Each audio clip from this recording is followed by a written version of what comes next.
Today, our city, our square, launches a $40 million crowdfunding campaign.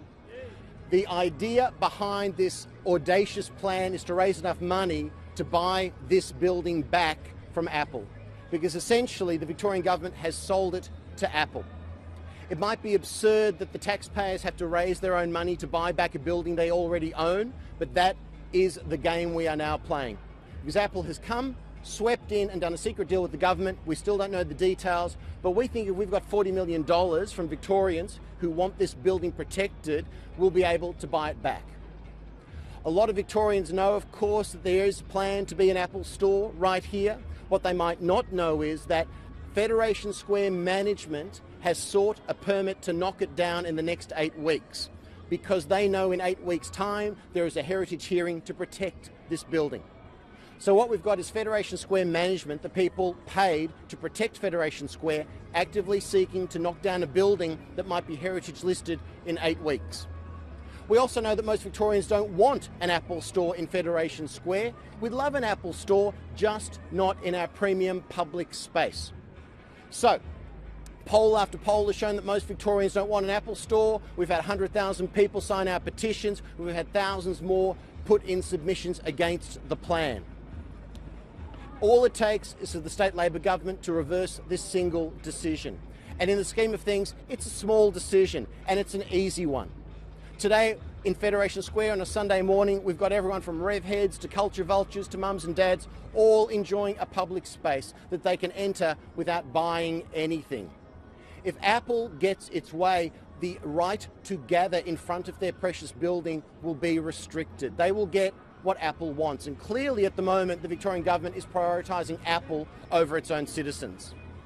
So we've launched a $40 million crowdfunding campaign. We've already got about $8,000 plus, only $39 million more to go.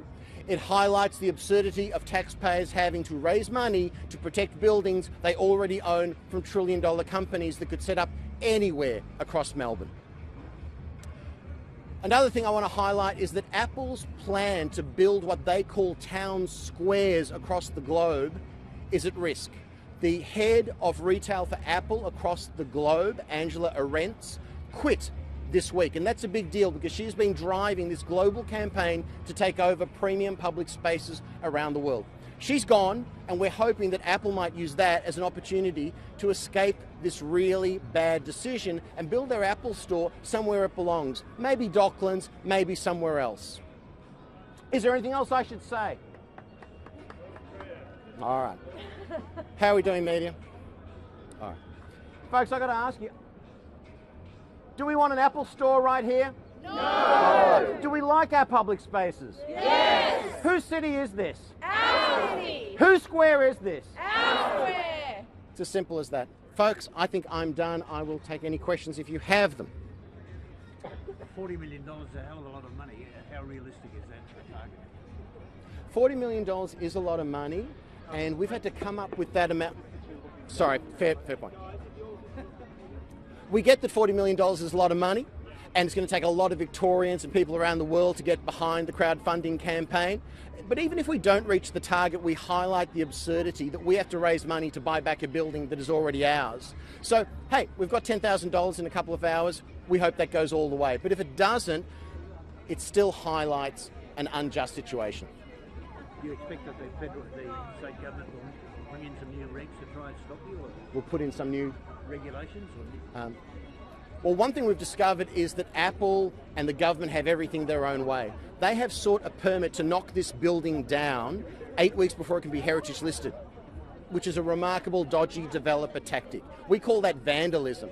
We've only had 2 weeks to protest that, but already about 2,400 people have lodged submissions to stop this building being knocked down. Because literally, Apple and FedSquare have bulldozers ready, and as soon as they get that permit, they'll knock this down 2 months before it can be protected. It's the sort of stuff that you wouldn't expect of Federation Square.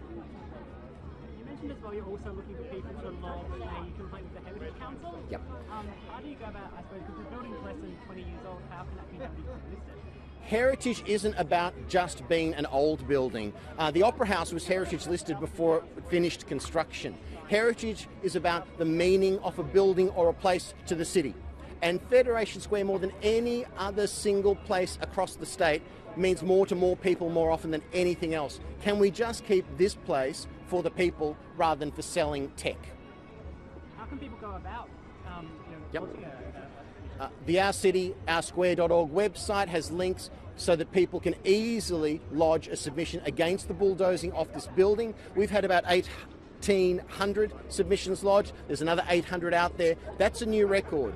And if you can convince people to put in a submission against a heritage permit, you know that you have a lot of people supporting you. So we're pretty confident. And you mentioned that the goal is 40 million. What if that goal does get met?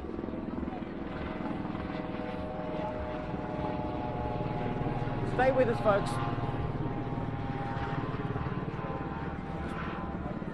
This is worth it. Am I screaming too loud for you, by the way? If we hit the $40 million, we will still have to persuade the state government to allow us to buy or lease the building. Now, that should be a reasonable proposition because they've already leased the building to Apple in a secret deal. We do not know the details 15 months later. And the CEO of Federation Square Management, Jonathan Tribe, and Apple's CEO have not given Melburnians one solitary detail about their plans for this place. So even if we raise the money, we believe the state government would prefer Apple to have it over the people. And in the press that you mentioned this, it's like a bit of a tongue-in-cheek campaign. Is that a fair summary of it? I think any time you set a target of $40 million, the tongue's somewhere near the cheek. But it's another way for the supporters to come together and unite, because too few Melburnians understand that in 8 weeks' time, this building can be gone, or it can be heritage listed. That's up to us. FedSquare management wants to knock it down, but more Melburnians want to keep it up, and that's the bottom line.